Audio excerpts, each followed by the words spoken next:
Oh, hello again everyone, welcome back. Thanks for visiting once again. So part 2 of the SR71 project, which is quite a mammoth one, as you can see. In the first part we looked at various things to do with undercarriage and such like, and that's now largely complete. That's all been put in, as you can see, so I thought I'll give you a quick view of this. Now the research shows that the undercarriage itself is sometimes worn and has a sort of shiny appearance to it, so using a matte finish would not be the best. So what I've done with this is actually painted this, what is it, the aluminium colour, a sort of metal aluminium colour, and then I've brush painted onto the top of this. Now I may give it a little bit more because it's looking a little bit too, shall we say, silver.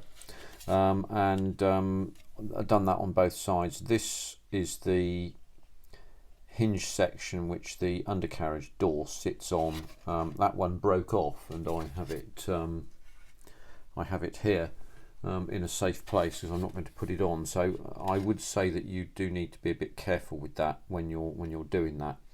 The instructions advise that you slide the thing on when you put these two halves together, but you'll need to do a little bit of work to get the whole thing, these whole things together, seam removal and so on and so forth. But it's not too bad, as I say. I think I will mark that again.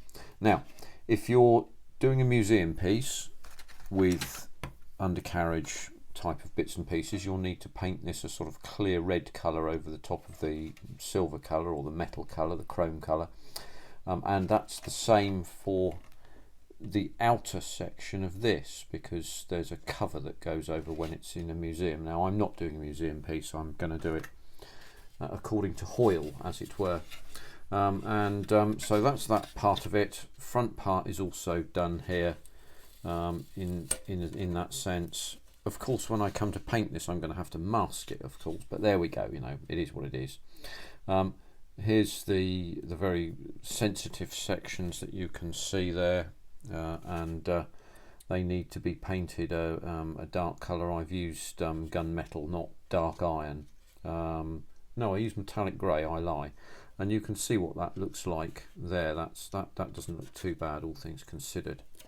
So put something over there to protect them, otherwise you'll break them off in about 10 seconds. So there we are. So that's that side of it. Just before I do go ahead, if you like what you're seeing, and I have some quite important information for you a little bit in a few minutes, do feel free to subscribe, to hit the, the notification button or something. Yeah, give me clicks, I think is what they say. I'm not doing this for the clicks, but it helps the channel grow and it helps it get seen by more people, so I'm very grateful to you if you do subscribe. And thank you very kindly. I hope that you're liking this project. So let's put this away somewhere safe for a minute. Drop that into that box there. Before I go on with this, I just wanted to say that somebody in the comments last time talked about the difference between extra thin quick setting and extra thin standard, so the green cap or the light green cap. He made some interesting points, all of which I accept, in terms of, he thinks that, according to my best recollection, he thinks that extra thin won't be quite as strong a bond as extra thin quick setting. So I thought, I'll tell you what then, let's prove the point. So what I've done here is I've created a couple of test pieces. Now I've used sprue from this project's sprue, and I've tried to be as scientific as I possibly can be here, in the sense that what I've done is I've taken sprue sections from the same sprue and cut them into manageable chunks like this. I've then created a flat on either side of these two bars and then glued them together, one with extra thin quick setting, so I'll just zip in on this and show you that, one with extra thin quick setting and the other with extra thin. And what I'm going to do with these two holes here is on these two sections, I'm going to suspend a wire from above on a pivot, and then suspend some wires from below, so that this is going to be subjected to a stretching force. There is a name for that, it'll come to me in a minute. and I'm going to apply ever increasing weights, and we'll see which one does the most in terms of which one fails first. Now I think David reckons that the extra thin quick setting will fail first, and he may be right, and this will hopefully prove it. Although the other thing that may happen is these have had several days to cure. We may get to a point where I've insufficient weight to be able to make either of these fail, because these joints are, you know, been fairly well made. They're going to be, I think, fairly strong. So I'm only going to do a tension test. That was the word I was looking for. Tension was what I was looking for. I'm going to do a tension test on this, so stay alert. I'm going to be coming back on this, so I think, what did they say? Stay tuned, I believe, and then we'll take a look at the rest of it. In relation to, and moving away from that, in relation to moving back to the model, I'm in the process of painting the cockpit parts and so on and so forth. That's immediately prior to putting in the Quinta Studios bits and pieces. So the idea I have there is to paint the cockpit tubs with the correct colours, and then gloss varnish them, matte varnish them, and then glue in these decals after that, these 3D decals after that. So effectively it will be finished. I'm a little reticent about putting matte varnish over the top of the decals because it will obscure the shininess of the dials and so on. So that's what I'm wanting to do there. So anyway, back to the project itself. Just one thing to realise on the undercarriage: the numbering, the part numbering on this will flicker a little bit because it's in a bit close. The part numbering on these two sections, so F90 and F88, is incorrect, as is F87 and F91. These are both incorrect. If you pick off F88 and F90, they don't fit together properly. So what you need to do is take one from this, so F87 for example, and put it with F88, and F90 with F91. So this is what I've written here is F90 plus F91, and then F87 and F88, and then what you end up with is two sections that fit together just like that. All right, if you don't do that, it won't fit together. Now that's the first thing. The second thing has also to do with the part numbering. I've located another problem here with the part numbering, and the first one here relates to these. These are the nacelles. So that, as you'll know, on the SR71 engines, the shock cone, which is this conical bit here, and the nacelle were able to extend in and out of the surrounding tube, and this was to allow more compression to build up in this area, so you had a subsonic airflow through the jet engine itself, because only a ram jet can actually operate at greater than supersonic speeds. But there's a lot of techniques to it, or technical descriptions to it, but it's important to get that right. So first things first, this nacelle, this compression body here, C127 and C129 are both components with locating holes. They won't fit together. So it's the same with these two sections, C126 and C128 here. These are the sections with pins. So you have now to decide which you're going to do. So what I've said is I've used C126 and C127 on one side, and then on the next one here I've used C128 and 129. I think that was how it worked, wasn't it? Yeah, 128 and 129, and then put them together. Now when you've done that, what you don't know is which is left and right, because you need to do a right and a left. So the only thing that you can then do is to select the correct rear section here, and I've made the assumption that the correct rear section, for example on the right here, is D131, and then tape these things up and locate them in together after this fashion, because there's a, let's go in deep on this so that you can see there's a locating pin there, and inside there there's a locating pin as well.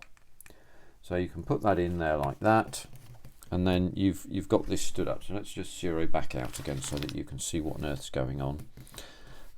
Now, one thing that you'll see very clearly and very quickly is that these are angled. And here was the other problem, which is that because you don't know which is the right and which is the left, because the bloody part numbering's wrong, when you come to want to do put the external parts of the air inlet sections in, you now have to do it by a process of elimination. Now, the fortunate thing for you is that all of these parts have, if you can see them, part numbers on them there. Now, you may choose to rub them off after you've established which is which, because they may possibly be seen. I think if you looked really carefully you could probably see them, but maybe not, I don't know. But the next thing to do is to then say to yourself, right, okay, we're going to have 139, 136, and then 137 and 138. Now, this looks right to me, or looked right to me when I first looked at this, because I thought, hang on a minute, 136, 137, 138, 139. Fair enough, we'll go with that. We'll take the instructions word for this. And I might just add another little bit of tape into this just for a second, just so that the other thing to look out for is, of course, these damn things roll away. I can't put that too close to these slots here, otherwise I won't get the parts in that I want. Just do that there, that will tighten that up there. So put that up out of the way again. So what we do, we match up our vent there. So that's the wide section here, you can see that, and it matches with that. So then we can plonk our nacelle in there. Let's just move the instructions across a bit so that you can actually see what's going on. So let's go back so that you can just see this. It's suggesting the instructions that you put these on in a certain order, 1, 2, 3, 4. I think that's a good idea. We'll go with that.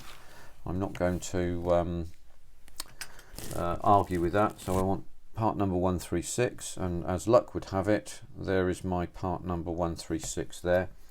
Slot at the bottom, and make sure we've got this the right way round. And then what we do is put 136 in at the top here, and then this simply fits into that slot there. There we go, so that's in. And actually that's the first thing we see here, is that that's not right. Let's see if we can I thought I had this all. There we go. So as you can see, when you get 136 in, it looks all right. If I then go, just by way of example, I go to, this is 31A, and this other section down here is 32A. If I go to the number one component for 32A, which is a ways down here, let's show you that, which is section 132. Let's see if we can find that one. And again, as luck would have it, I've been very lucky twice there. We'll just slot that in and show you the difference. So that once again goes into the top here, top slot. Now what you see is this is all cockeyed. So that's clearly not right. So you do have to establish what the right and the left hand nacelles are doing. So what I've got here, if you can have a look, see, I've got right and left, right and left. So I can now go onto this and start to drop these sections in, and it's going to be a bit of a trick to do this. Number 2 is 139, that's 137, 139.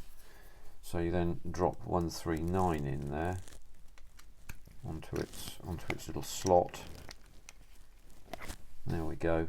And as you can see, you're starting to build up the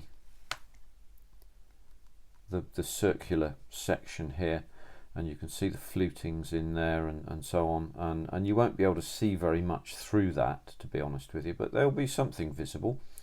And then the number 3 is C137. See if we can put that one in, drop that in there like that, and as you can see it all stands clear. So long story short,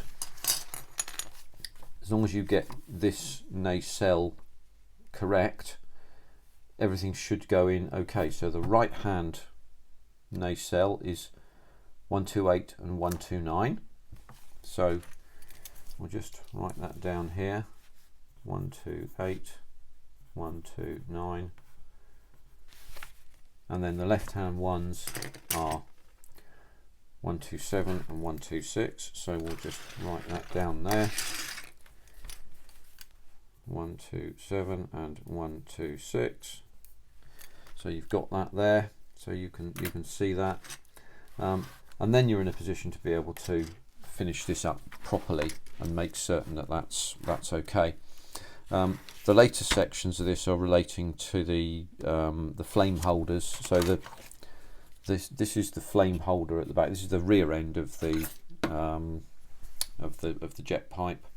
So these in here are the flame holders and these sections. So this is all an off-white creamy colour here, and then this little section goes onto the top, and it's all handed and keyed and so on. And this is grey, white, grey, white, grey, white, like that. So there's a little bit of detail to do here, but this has all got to go down to the paint shop now and be painted up. But I'm going to go through the rest of the process of checking. So the right hand is section 37, checking that all of this fits in properly, and I'll dry fit it as much as I can and make certain that all of this is correct. I think it should be, and it looks to me as if the right hand jet engine, the nacelle points in towards the fuselage, and then the left hand obviously points in towards the fuselage as well, and so it's, I think, downwards and inwards from the pictures. So we can make sure that we get this absolutely right, because the aircraft would look, it probably wouldn't fit, but it looked bloody odd if the nacelles pointed downwards and outwards, which I think is not where they're supposed to be. So a little bit of an issue there with these sections here, in terms of misnumbering. Nothing too difficult, but if you didn't know, it would be, let's say, a little bit bloody irksome, let's put it like that. And would have caused the swear box to be used, and as far as the swear box is concerned, I had a conversation with a very good friend of mine who's over in America, who's actually really quite a superb modeler, and he's a guy called Pauly's Workbench. Go visit him. I'll do a link in the comment section, you know, the bit of the section where it says what I'm doing on this particular video, and he suggested a curse that he likes to use when things are not going well in America, although I can't imagine him using it very often, quite honestly, because the quality of his work is really quite outstanding, and I would direct you particularly towards his late Brumbar, Brumbar, and diorama, and that diorama is an absolute work of art.